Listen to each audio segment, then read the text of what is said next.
Hello and welcome to this webinar, taking on a visit of the white hat hackers.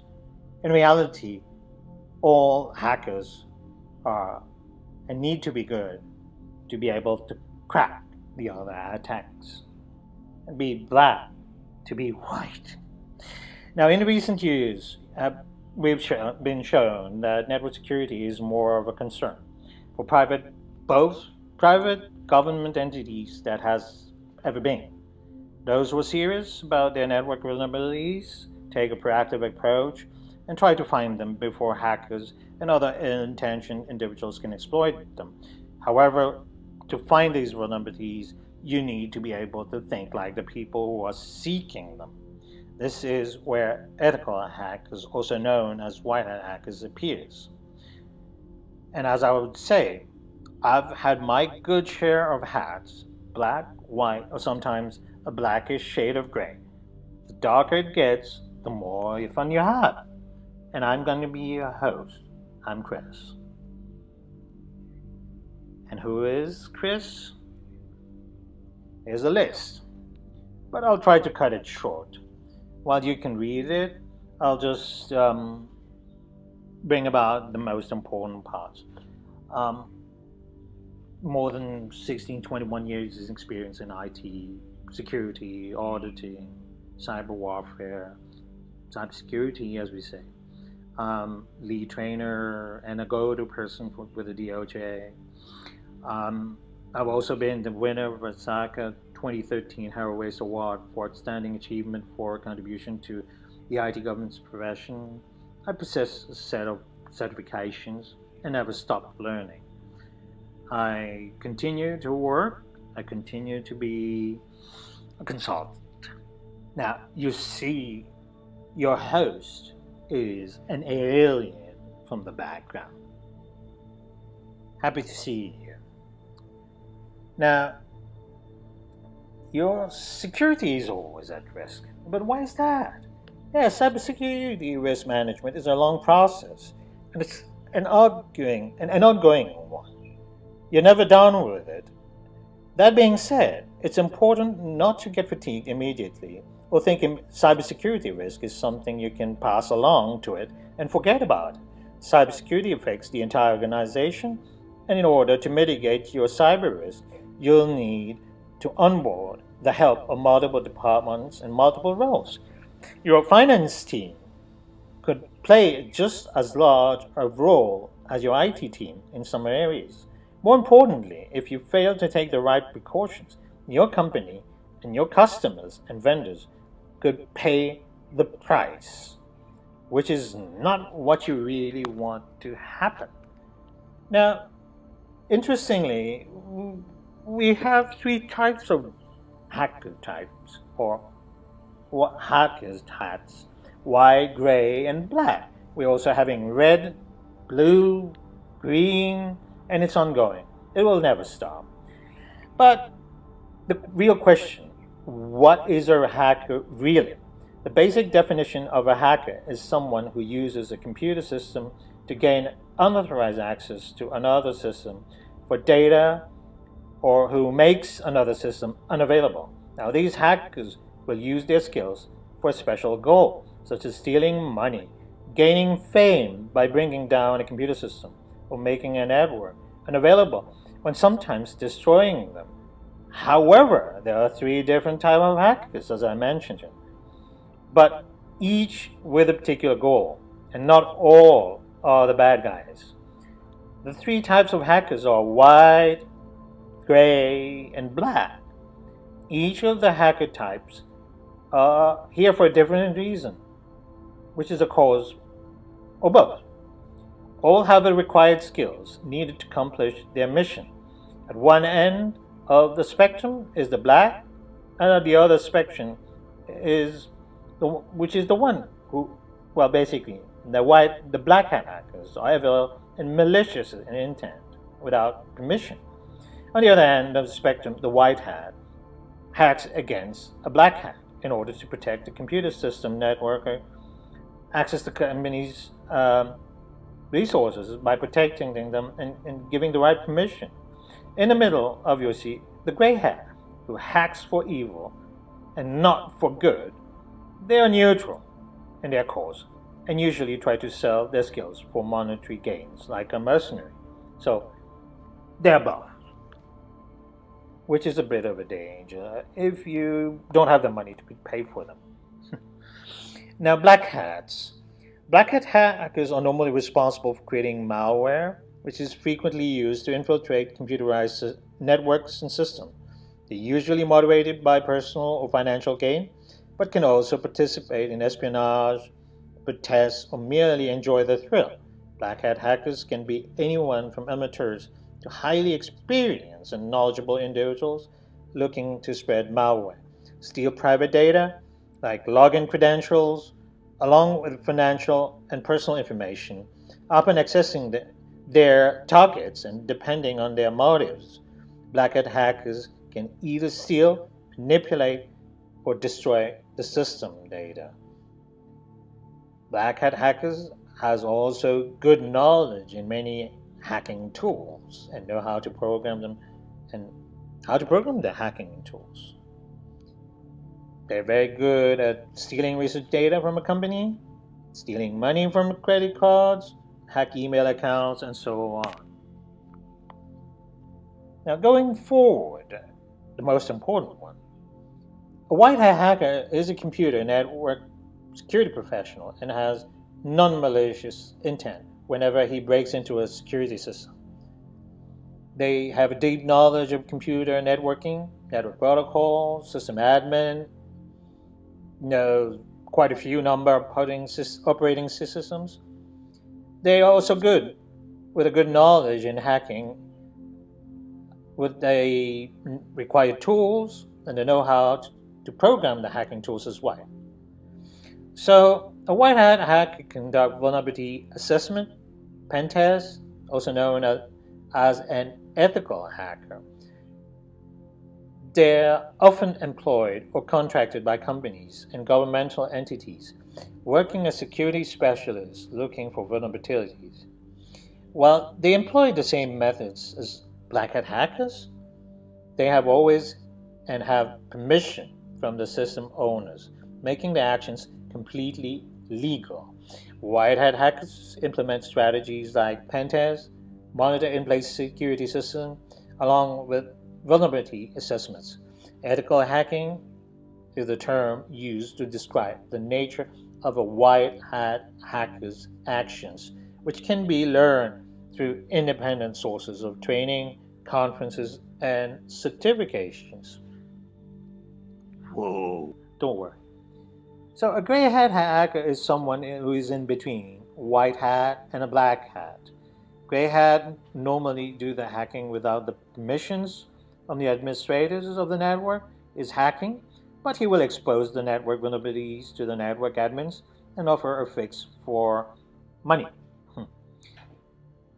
At the same, or as the name suggests, these individuals utilize aspects from black hat and white hat hackers, but will usually seek out vulnerabilities in a system without an owner's permission or knowledge.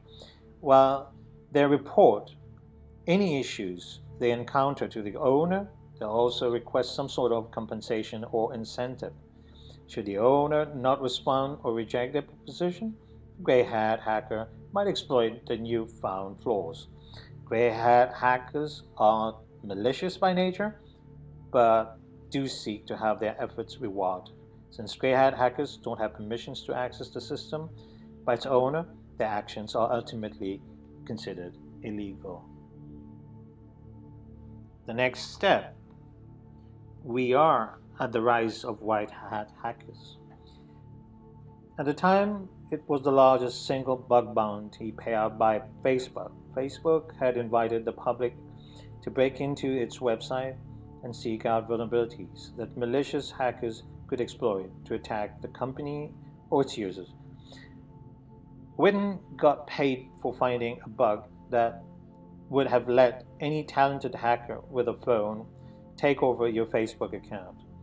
In the security world jargon, hackers are either white or black hat, derived from the old Western movies where you knew who the good guy was based on the color of their hat. Now, open source is widely accepted and even celebrated. I see similar shift in attitude toward white hat hackers, where I see cybersecurity customers now seeing the power of openness and collaboration.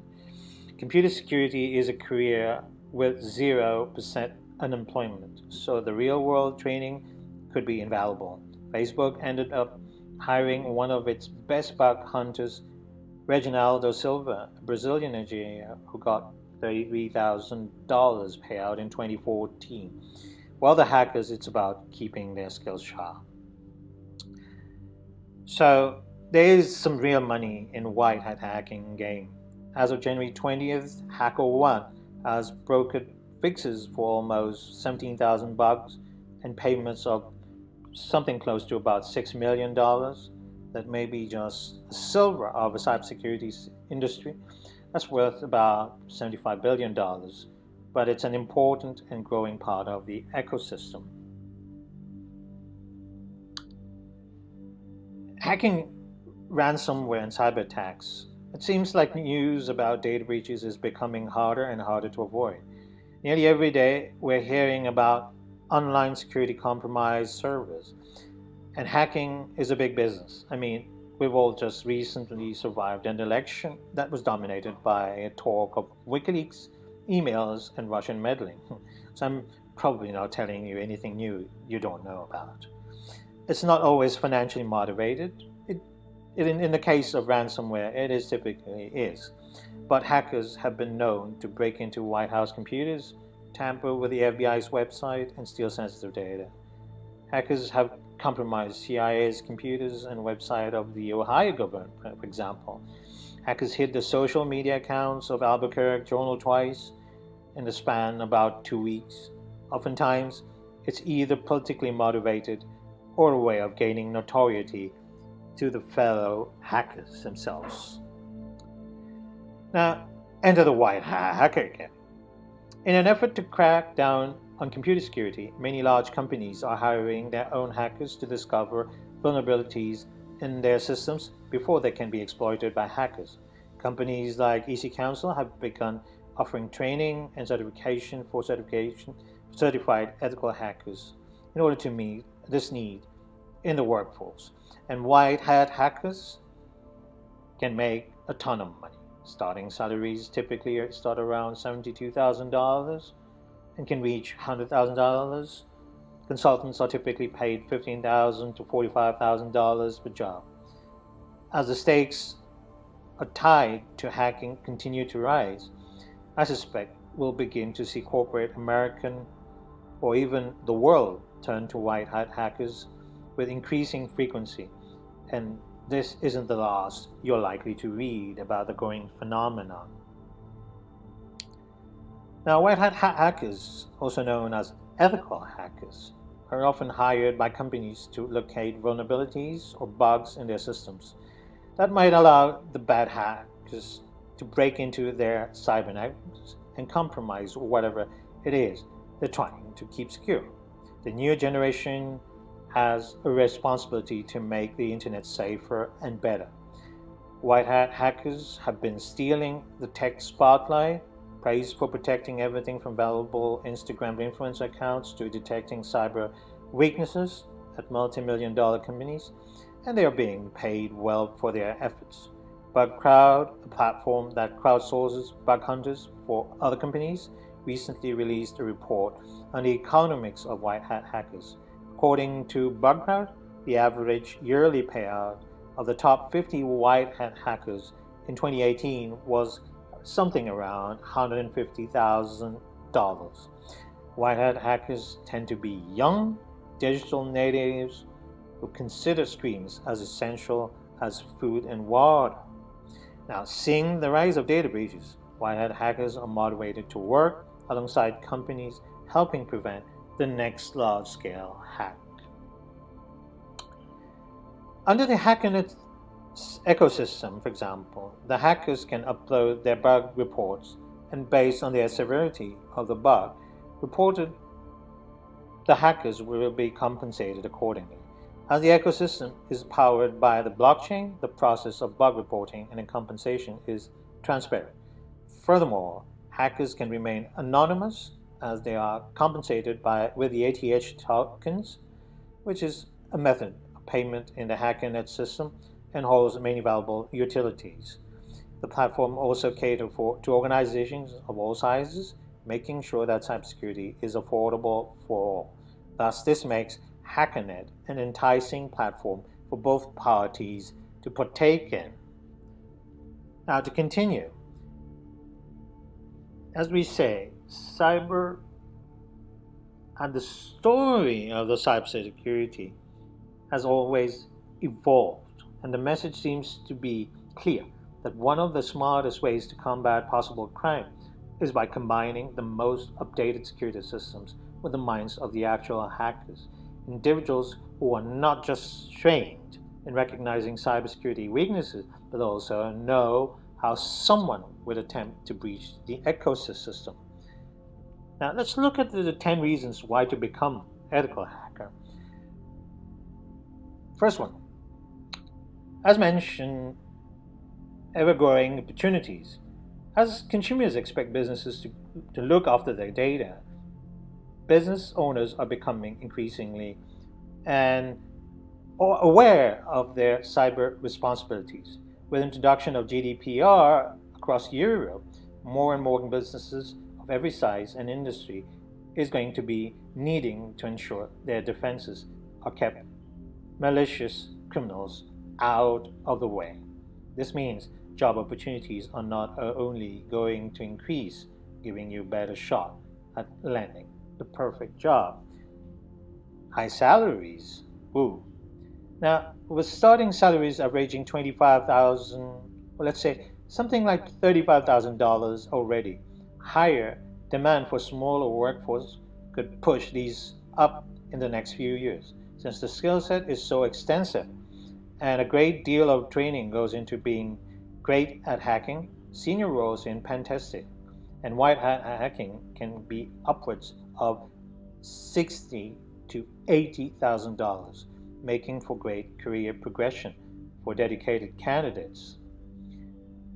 Going now, with a more sophisticated defense technology, cyber criminals will need to constantly think of new strategies to try and break through a business protection, meaning you'll always be kept on your toes in the face of new kind of attacks. So industry constantly moves. It's a constant revolution. Now, fourth, similarly, cybercriminals are never going to stop, whether it's updating old strategies to keep classic threats at bay or developing new methods of blocking criminals. Businesses will always need protection and stay ahead of the game and keep the trust of their customers. How about the soft skills? Now, many businesses operate red team, blue team system where security employees form teams and attempt to break into and defend the system. This is a great way to develop your ability to work as a team and build confidence in order to move up the progression ladder, which is very important, your soft skills. Number 6. Now, social engineering includes the ability to manipulate employees into giving away personal data, opening the door to breaches. This can easily be writing convincing phishing emails, but it can also see you attempting to penetrate physical doors, as many as pen testers attempt to gain entry to the building by convincing the staff to hold the door or tailgating into access secured areas. This kind of task shows the very exciting, intense nature of ethical hacking. Job satisfaction. Now, for those with a passion for cybersecurity, learning how to think like a hacker and being able to outsmart them is the best part of the job. Now, not many industries, now for number 8, for example, opportunity to switch from black to white. Now, not many industries welcome the exact people they've been trying to keep out. So, for those who have already tried their hand at hacking, switching your black hat for white hat is a great way to stay within the law, get paid good money, and still do what you love, which is probably hacking. Going down, fun of hacking without breaking law. You get all the fun of hacking, but you also get added bonus of your work helping outsmart other hackers on the dark side.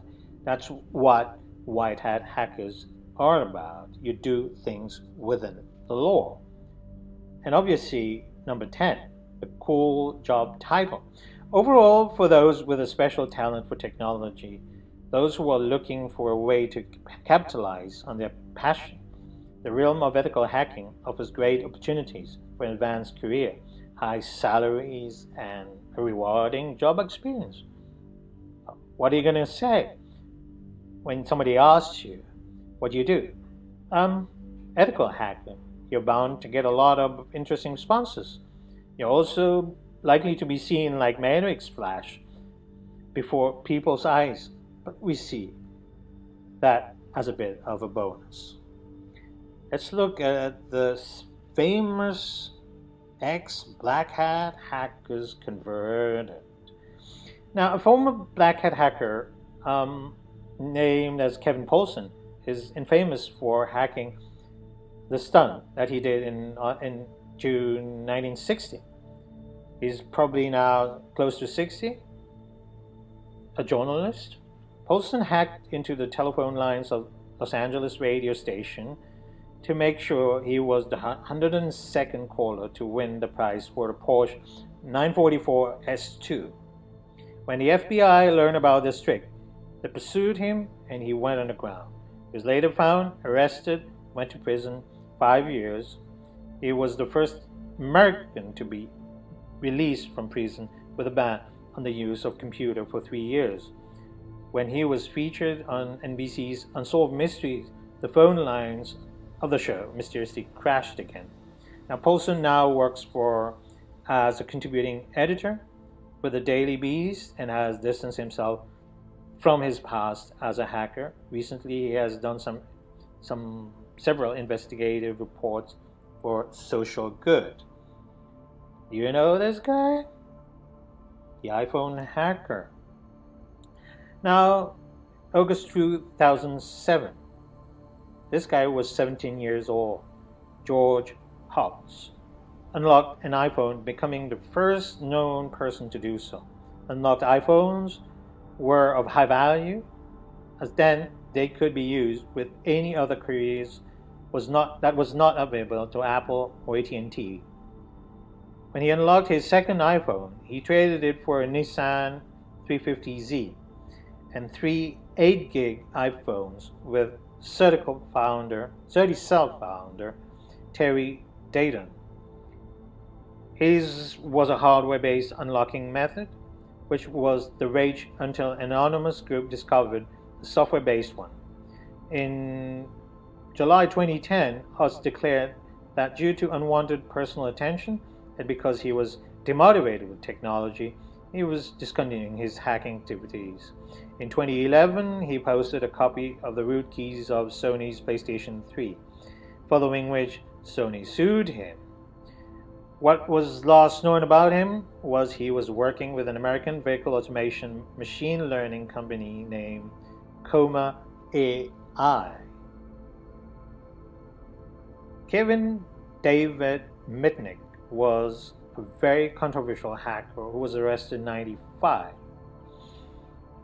He used clone cell phones to hide his real location, and he did so many things in the past. And he used social engineering to get into access with many people, walked into server farms and got access to anything. He was arrested in 1988 for 12 months, followed 3 years in supervised release, but Mitnick hacked into another computer system before supervised release ended and went into hiding. Today, he now runs a security firm called Mitnick Security Consulting LLC and is also the co-owner of Nobi4, a provider for a platform for simulated phishing testing and security awareness training. But not to take him far, Mitnick, using just the sound of his mouth, could actually use a payphone to hack into NORAD and launch nuclear missiles, which the judge never actually believed. Linus Torvalds, Linux. Linus is another white hat hacker. His hacking days began with an old Commodore VIC-20, eventually with a Sinclair QL, both with which he modified considerably. On the QL in particular, he programmed his own text editor, and even the Pac-Man clone he dubbed Coolman. 91, he got an Intel AT386 and began creating Linux, which is today used and is originally intended on using to be the open source project, which it grew to be the most hacker-friendly and secure operating system available. And you probably know him by seeing his logo, which is a penguin. The Pentagon opened up to hackers and fixed over 3,000 bugs, more than 100 of which were high or critical severity, and paid over $300,000 to hackers in the process, led by Defense Digital Service Division, the U.S. Department of Defense. The U.S. federal government had invited white hat hackers to find security flaws in systems run by the Pentagon, the Air Force, and the Army. Read the Wired story of the immensely successful Hack the Pentagon program and the HackerOne's ongoing work with the DoD. Do you know the movie Ghostbusters, the real one? They had a nice song in there, and I'm keeping one of it. If there's something strange in your computer, who are you going to call? If there's something weird and it won't look good, who are you going to call? I would probably say call a white hat hacker today. Now, yes, you can earn money with ethical hacking, but if you just refer a book or two and deface your own website, that is not really an achievement. But never fail. Never fail hope. There are many websites which help you learn, and ethical hacking is a field where constant learning processes continues with earning. You can just Google ethical hacking jobs and you can get many chances. Try them all. Don't get choosy at first. Gain some experience. Don't expect to break big from start, but never stop trying. Once you have gained some knowledge, you are going to go for the next level. Also, as the internet users are increasing at an alarming rate, exploitation chances are increasing heavily too. So there comes your role to be the protector. All the best. Hope you will do great with your work. And don't hack some high websites or so, hoping that they will reward you for finding the bug. If you are able to do so, inform them ASAP without doing any exploitation. And if they see it valid, you can get a good reward, as well as a good job directly. But don't do anything stupid thinking that. Most importantly, keep learning, keep earning. Here we have a list of key findings in 2018. This comes from the HackerOne report, which I'm not going to read. But the internet gets safer every time a vulnerability is found and fixed. HackerOne community of security researchers are doing their part today and day in and day out to do just that, hunt the issues and responsibility report the risks to organizations so they can be remediated safely before being exploited by criminals. The community is strong and it is growing.